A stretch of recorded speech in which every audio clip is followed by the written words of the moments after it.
شادی کے لیے وہ پیغام آیا تھا تو ہم نے استخارہ دکھایا تھا. استخارہ بہترین آیا تھا اس کے لیے, اور لڑکے کے ساتھ ملے تو لڑکے نے بھی سب باتیں کی تھی کہ میں نماز پڑھتا ہوں, یہ کرتا ہوں, وہ کرتا ہوں. ابھی لڑکی کی شادی بھی ہو گئی, بچہ بھی ہو گیا ماشاءاللہ, لیکن ابھی اس کے گھر میں نہ کوئی نماز پڑھتا ہے, جو بھی لڑکی نے سب بولا ہے وہ سب جھوٹ تھا. ابھی لڑکی کی کیا ذمہ داری ہے؟ لڑکی نمازی ہے, نیک ہے, تو اس کی کیا ذمہ داری؟ ابھی تو وہ شوہر کا بچہ بھی ہو گیا تو ابھی شوہر کو بھی نہیں چھوڑ سکتی, گھر والے کو بھی نہیں چھوڑ سکتی, گھر والے بالکل میں کوئی ٹھیک. نماز بھی نہیں پڑھتا ہے, تو ابھی اس کی کیا ذمہ داری ہے لڑکی کی؟ اس حوالے سے پہلی بات تو یہ ہے کہ لڑکی کو یعنی اس خاتون کو چاہیے کہ اپنے دین کی حفاظت کرے. ہر صورت میں نماز, روزہ, قرآن, دعا, معنویت اور اللہ سے تعلق, اس چیز کو ہمیشہ مضبوط رکھیں.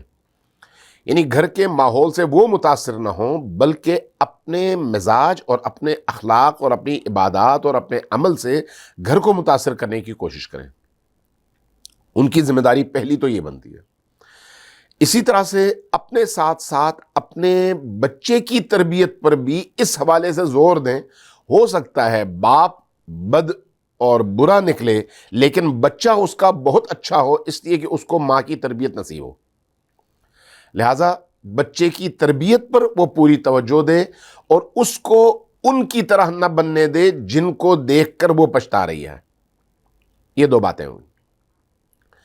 تکلیف ہو رہی کہ وہ اتنی نمازی ہے, نیک ہے, پر یہ شوہر نماز کے لیے نہیں اٹھتا ہے, درست ہے, درست. جھوٹ بھی بولتے ہیں کہ ہاں میں نے پڑھ لی ہے نماز, باہر جا کے چکر بات کے آ جاتے ہیں, بولے میں پڑھ لی ہے نماز. تو بھی یہ لڑکی کو بہت تکلیف ہو رہی ہے. نہیں, بچی سے کہیں کہ وہ اس سے پریشان نہ ہو. اس نے اپنی ذمہ داری ادا کر دی. جب اس نے کہہ دیا کہ بھئی تم نماز پڑھو اور لڑکے نے کہا ہاں میں نے پڑھ لی ہے, تو اب اس کو کھوج میں نہیں لگنا چاہیے کہ بھئی پڑھی ہے یا نہیں پڑھی, رہنے دیں, کوئی بات نہیں. وہ جو شوہر کہہ رہا ہے کہ میں پڑھ چکا ہوں, تو اس کا مطلب یہ ہے کہ وہ نماز کا منکر نہیں ہے, سست ہے. آج نہیں تو کل, کل نہیں تو پرسوں. جب انسان نماز کا منکر نہ ہو نا, منکر نہ ہو, یہ نہ کہتا ہوں میں نے نماز پڑھ کے کیا کرنا ہے, تو پھر اس کی ہدایت کا دروازہ ابھی کھلا ہوا ہے. جب وہ یہ کہہ رہا کہ ہاں ہاں میں پڑھ رہا ہوں, یا وہ کہے ہاں میں پڑھ چکا ہوں, تو بس اتنا کافی ہے. بیوی کو بھی چاہیے کہ حد سے زیادہ اصرار نہ کرے, بس کافی ہے اتنا. آپ نے اپنا فریضہ انجام دے دیا, آپ اپنی نماز کی حفاظت کریں, اپنے عمل کی حفاظت کریں, اپنی معنویت کی حفاظت کریں. قرآن کریم اور دیگر جو اس طرح کے اعمال ہیں ان اعمال میں آپ کی پوری توجہ ہو. گھر کے ماحول کو آپ نورانی کریں, لیکن اس سے زیادہ آپ زور نہ دیں جس سے پردے ہٹ جائیں اور گھر کے اندر بغاوت والا ماحول پیدا ہو جس کے نتیجے میں رشتے کمزور ہوں. یہ کام نہ کریں. جہاں تک استخارے کا تعلق ہے, میں آج یہ بات سب کے لیے عرض کر رہا ہوں اور بڑا اہم ہے. یہ پہلی بات تو یہ ہے کہ شادیوں میں استخارہ کروانا ہمارے معاشرے میں ایک ترجیح بن گئی ہے, اور بالکل غلط کام ہے. یہ درست کام کسی بھی صورت میں نہیں ہے. شادیوں میں استخارہ کرنا کسی بھی صورت میں درست کام نہیں ہے.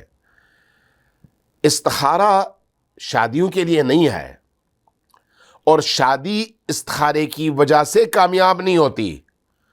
استخارہ نہ ہونے کی وجہ سے یا نہ آنے کی وجہ سے ناکام نہیں ہوتی. استخارے کو پہلے سمجھیں اور شادی کی حکمت کو سمجھیں. یہ دو الگ الگ چیزیں ہیں. اگر آپ کے گھر رشتہ آتا ہے تو آپ استخارے کی جگہ جا کر لڑکے کے حوالے سے تحقیق کریں, یا آپ نے اگر کہیں پر رشتہ بھیجنا ہے تو پھر اس خاندان کے حوالے سے, بچی کے حوالے سے تحقیق کریں. تحقیق یہ ضروری ہے. تحقیق, میں پھر کہوں گا تحقیق, ریسرچ, تفتیش شادی سے پہلے. اس لیے اسلامی اخلاقی کتابوں میں یہ درج ہے کہ غیبت ہر جگہ حرام ہے, لیکن جہاں پر کسی شادی کا معاملہ ہو اور شادی کے معاملے میں آپ پوچھ رہے ہوں یا آپ سے کوئی پوچھ رہا ہو لڑکا کیسا ہے, یہاں پر آپ اگر اس کی برائیاں بیان کریں گے تو یہ غیبت نہیں ہے, جبکہ عام طور پر وہ غیبت ہے عام زندگی میں. اگر آپ اس کی اچھائیاں دیکھتے ہیں تو اچھائیاں بیان کریں, برائیاں دیکھتے ہیں تو برائیاں بیان کریں, لیکن کب؟ جہاں پر کوئی رشتے کا معاملہ ہو. اس لیے رشتے میں پہلی چیز یہ ہے کہ آپ جا کر تحقیق کریں, لڑکی ہو یا لڑکا. تحقیق کے بعد اگر آپ کو یہ محسوس ہو کہ واقعی خاندان اچھا ہے, پاکیزہ ہے, لڑکا بھی کردار کے حوالے سے اچھا ہے, پاکیزہ ہے, آپ نے اپنی تحقیق کر لی, اب اس کے بعد آپ کا دل مطمئن ہے, تو پھر جو ہے کسی بھی صورت میں استخارے کی ضرورت نہیں ہے.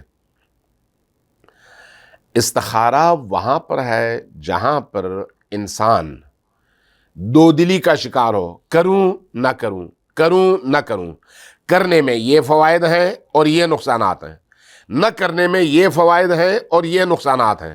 مشورہ میں نے کر لیا, مشورے سے بھی میں نتیجے تک نہیں پہنچ سکا, میں نے تحقیق کر لی, تحقیق کے بعد بھی میں نتیجے تک نہیں پہنچ سکا.